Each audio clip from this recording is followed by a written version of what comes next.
BMET বা smart card না থাকায় মালদ্বীপে বেশিরভাগ প্রবাসী বাংলাদেশি সরকারের দেওয়া বিভিন্ন সুযোগ সুবিধা থেকে বঞ্চিত হচ্ছেন। তবে শিগগিরই বাংলাদেশ হাইকমিশনে এই কার্ড সেবাদান কার্যক্রম শুরু হবে বলে জানিয়েছেন সেখানকার শ্রম কাউন্সিলর। জানা গেছে, এখন থেকে হাইকমিশনের নির্ধারিত $35 ফির বিনিময়ে মিলবে এই কার্ড। বাংলাদেশ সরকারের নিয়ম অনুযায়ী প্রবাসী কল্যাণ ও বৈদেশিক কর্মসংস্থান মন্ত্রণালয়ের অধীনে প্রবাসী কর্মীদের বিএমইটি কার্ড দেওয়া হয়। এটি স্মার্ট কার্ড বা ম্যান পাওয়ার কার্ড নামে প্রবাসীদের কাছে পরিচিত। মালদ্বীপে যাওয়ার সময় অনেকে এই কার্ড সংগ্রহ করলেও বেশিরভাগই দেশটিতে যাওয়ার পর প্রয়োজনীয়তা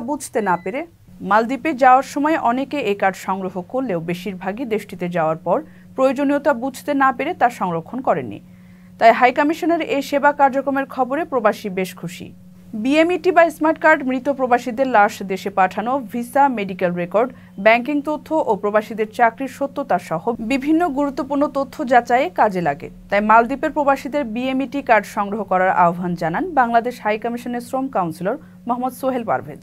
বিএমইটি কার্ড সংগ্রহ করে বাংলাদেশ সরকারের ওয়েজ আর্নার্স কল্যাণ বোর্ডের মাধ্যমে বিভিন্ন সুযোগ সুবিধা গ্রহণ করারও আহ্বান হাইকমিশনের।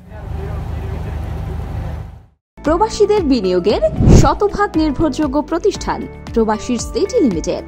এখানে বিনিয়োগ করে হালাল মুনাফা অর্জন করুন।